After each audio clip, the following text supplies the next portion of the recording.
Patris, Filii, Spiritus Sancti. Amén. Dos cosas muy importantes son a tener en cuenta en este día.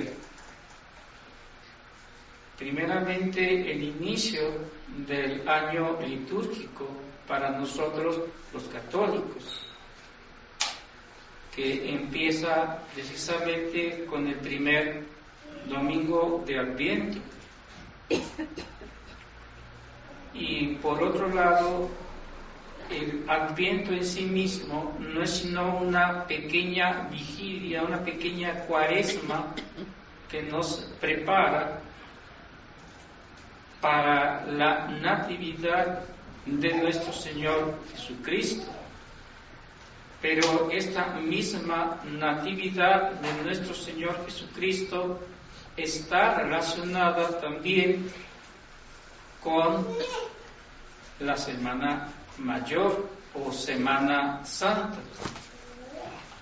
Diríamos que mutuamente se corresponden, que es la raíz precisamente la una de la otra.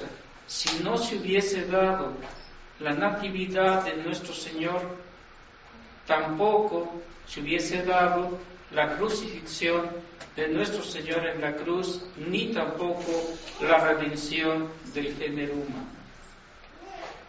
Es la primera coincidencia que podemos encontrar en este domingo de Adviento.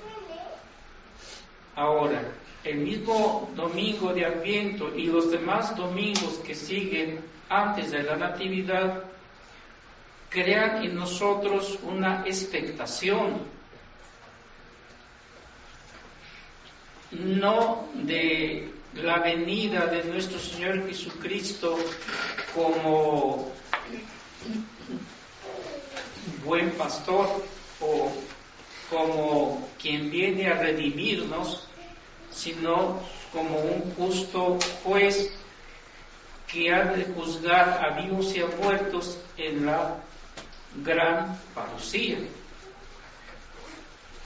Pero tiene una relación íntima también con la expectación de los judíos que esperaban de buena fe la natividad de nuestro Señor Jesucristo.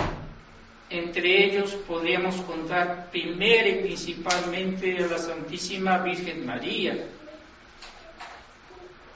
a San Joaquín, a Santa Ana, y así como ellos otros tantos judíos que creían verdaderamente en la venida de nuestro Señor Jesucristo, en el Mesías. Y pienso que principalmente todos aquellos que murieron antes de que llegara nuestro Señor Jesucristo y que se encontraban en el limbo, ellos en sus seres o en sus almas esperaban con gran ansiedad esta anunciación o esta venida de nuestro Señor Jesucristo a la tierra. Para ellos era un misterio inefable, pues si bien se encontraban en el limbo, sin embargo desconocían totalmente la forma en cómo Dios, nuestro Señor Jesucristo, nos iba a redimir. Sabían y tenían conciencia cierta de que vendría el Redentor, de que vendría o de alguna manera se manifestaría la redención del género humano, porque no les era revelado todavía sino aquello que entre pañales y misterios nos revela el profeta Isaías. Y sucede que el profeta Isaías derrama en sus líneas o en su libro una luz muy clara acerca no solamente de la natividad de nuestro Señor Jesucristo, sino también de su crucifixión y muerte en la cruz. que el profeta Isaías era la luz que nos guiaba o que guiaba a los antiguos judíos antes de nuestro Señor Jesucristo. Era una revelación que no todos sabían entender ni interpretar, porque al fin y al cabo seguía siendo una profecía. Y como profecía se iba a ir poco a poco desarrollando como un libro que se escribe y que cada vez que se pasa una página se va conociendo más el misterio de cómo se realizará la redención del género humano. Y esto era muy complicado para los que eran antes de nuestro Señor Jesucristo, puesto que en ese instante se insistía demasiado en un solo Dios, no en la Trinidad augusta.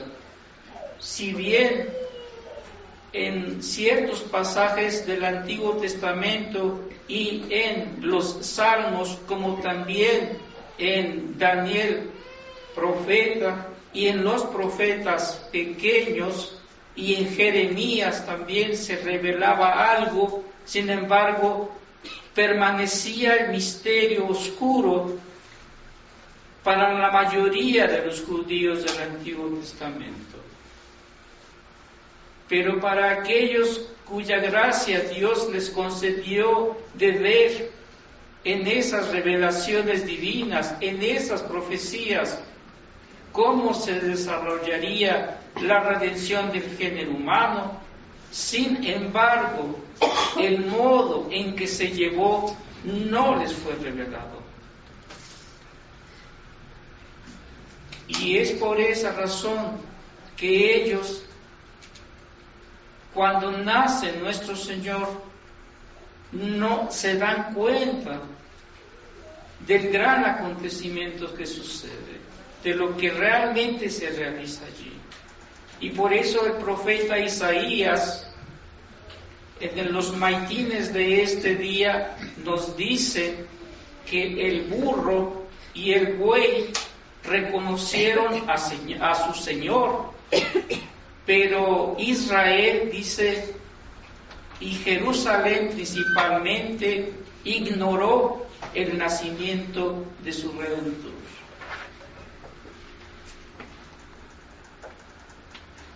Esa es la segunda cosa. La tercera cosa es la unión entre el tiempo después de Pentecostés y el Adviento. Diría que San Lucas complementa a San Mateo, quien cierra el año litúrgico con el último domingo después de Pentecostés. Y San Lucas abre el año litúrgico con un evangelio similar o semejante al del 24º domingo de Pentecostés. Es más terrible lo que dice San Mateo en su evangelio de ese día o de ese último domingo, porque nos da más detalles acerca de la venida de nuestro Señor Jesucristo, ya no como un Padre de misericordia y de bondad, sino más bien como un justo juez de vivos y muertos.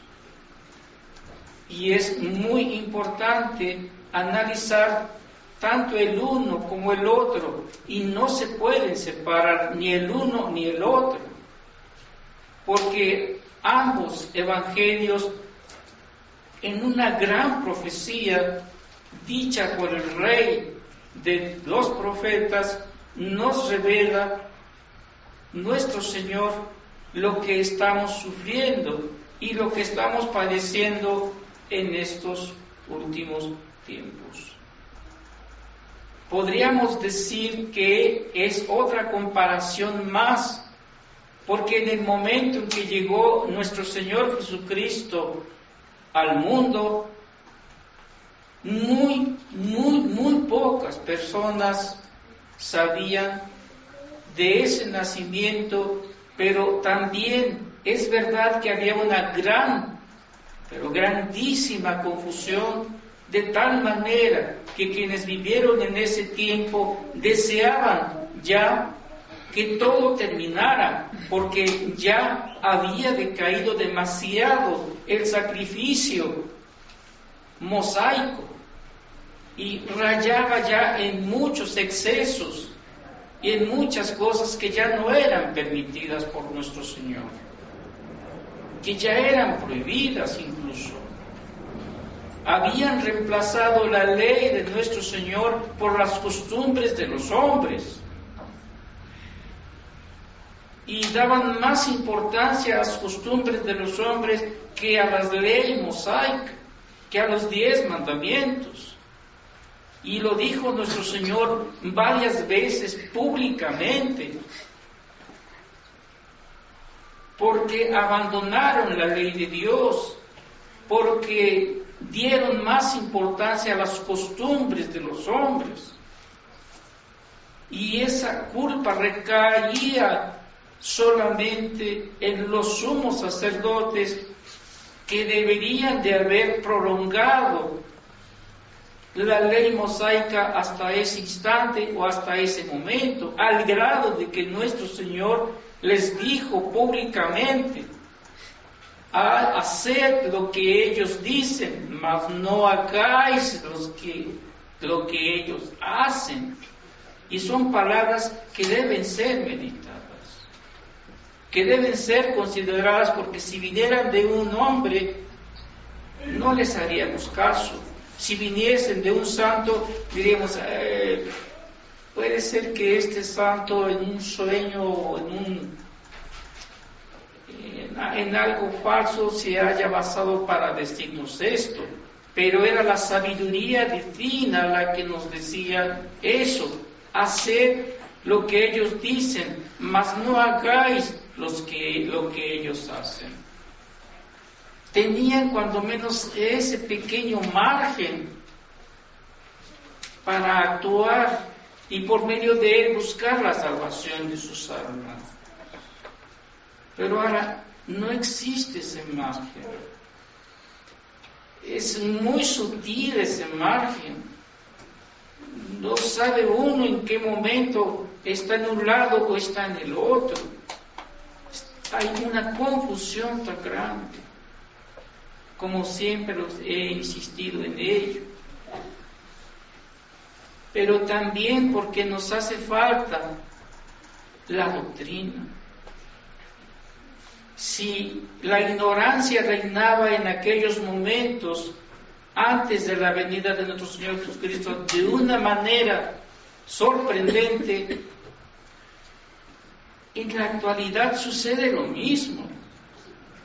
Decimos saber la doctrina, decimos que somos católicos, decimos que somos esto, que somos aquello, pero cuando se nos pregunta, por ejemplo, cuántas jerarquías existen dentro de los ángeles, no sabemos contestar. Cuando nos preguntan sobre los dones del Espíritu Santo, no lo sabemos definir. Y si lo sabemos definir, no sabemos la función de cada uno de ellos. O cuando nos preguntan acerca del Ave María o del credo, no lo sabemos tampoco definir, como lo definieron en su momento los apóstoles, luego los patriarcas y luego los teólogos que tuvo la Iglesia. Díganme si eso no es una ignorancia inmensa. No conocer nuestra doctrina, no conocer verdaderamente el misterio que se encierra dentro de cada dogma expedido por los pontífices durante todo este tiempo, desde nuestro Señor Jesucristo o desde San Pedro hasta el momento, o hasta el instante en que verdaderamente se definían dogmas. Porque en la actualidad, desde 1960 hasta la fecha, no ha habido dogmas declarados con toda la solemnidad que tales dogmas se definían en la antigüedad. Pero que está la espada de Damocles sobre nuestra cabeza, no lo dude en ningún instante, y que se van a realizar todas las cosas que dice nuestro Señor Jesucristo, tanto en San Mateo como en San Lucas, no lo dude. Ni un instante, porque Él pone el sello al final del Evangelio de San Lucas. El cielo y la tierra pasarán, pero mis palabras no pasarán. Y así como se definió en la antigüedad el fin de la ley mosaica, así también se definirá antes de la parucía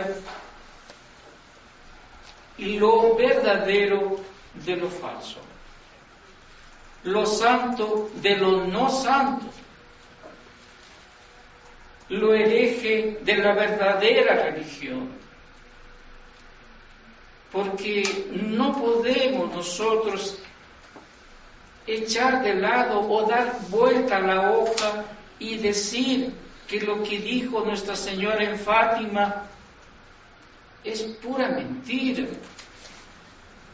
Eso no es cierto, eso no encaja en lo que dijo nuestro Señor.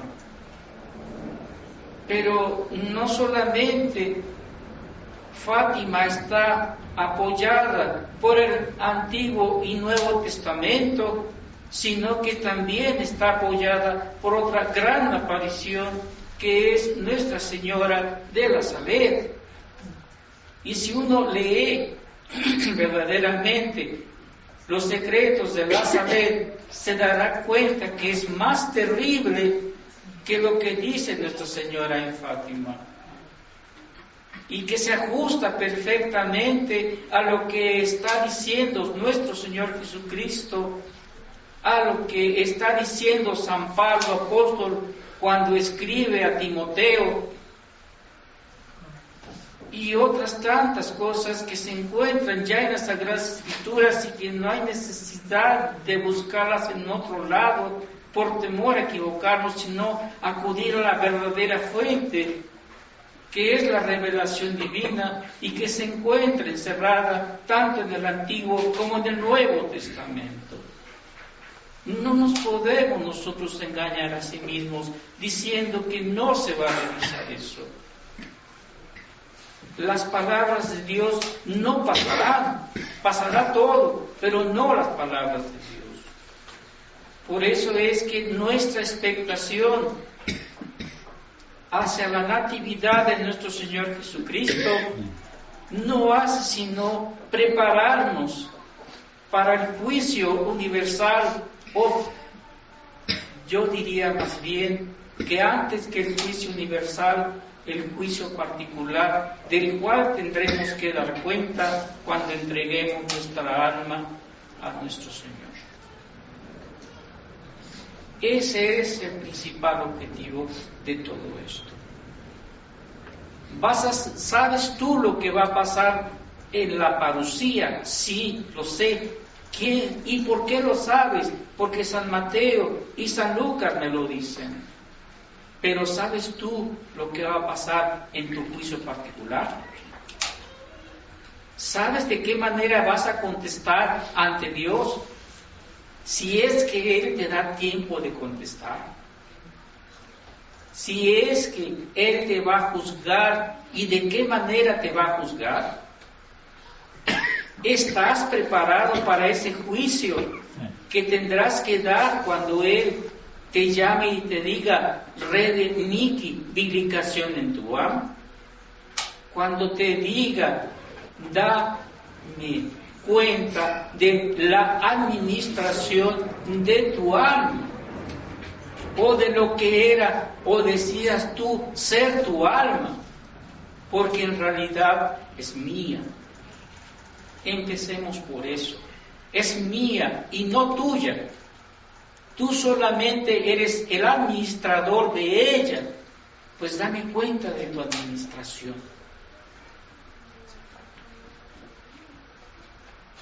Creo que no hay escena más tierna y más confiada y más hermosa, tanto para hombres como para mujeres, como ver al niño Jesús en su pesebre. La ternura, la caridad y todo lo que Él derrama en ese instante y en ese momento hizo que los pastorcillos saliesen en cierta manera profetizando y hablando cosas que ni siquiera se imaginaban ellos que les iba a ocurrir. O aquellos secretos tan admirables y tan hermosos que Dios reveló a los Reyes Magos. Pues todo se encierra en estos dos evangelios. No hay nada que escape, porque no es otra cosa sino la economía de la salvación de las almas. Y es una prevención para que los que vivimos en este tiempo no echemos de lado todo eso, sino más bien busquemos por medio de la virtud, de la prudencia, el camino correcto que debemos seguir en medio de la confusión que aterra a la humanidad. Esa misma confusión se existía en tiempos de que se anunciaba la venida de nuestro Señor, la primera venida de nuestro Señor. Pero almas prudentes, como la de San Joaquín, por así decirlo, o la de Santa Ana, o la de Santa Isabel, y otros tantos santos más, como David el profeta, como los profetas mismos, ellos con una suma prudencia en medio de la confusión tan grande siguieron lo que era la verdad y es y será la verdad eternamente hablando. Pues esa es la que nosotros debemos seguir, pero no dirigidos por nuestro propio criterio, sino en uso de todo aquello que Dios ha puesto a nuestra merced para que no nos equivoquemos. ¿Quién sabe definirme qué es la virtud de la prudencia? ¿De qué se encarga la virtud de la prudencia en nuestras vidas actuales? ¿Me pueden dar una cátedra de ella? No. Pues su servidor sí, pero no en este sermón. Por lo tanto, también en este mismo sermón os anuncio que es mi intención dar pláticas espirituales los sábados por la tarde acerca de la verdadera doctrina basada no en ningún teólogo de ahora, sino en la escolástica, es decir, en Santo Tomás de Aquino.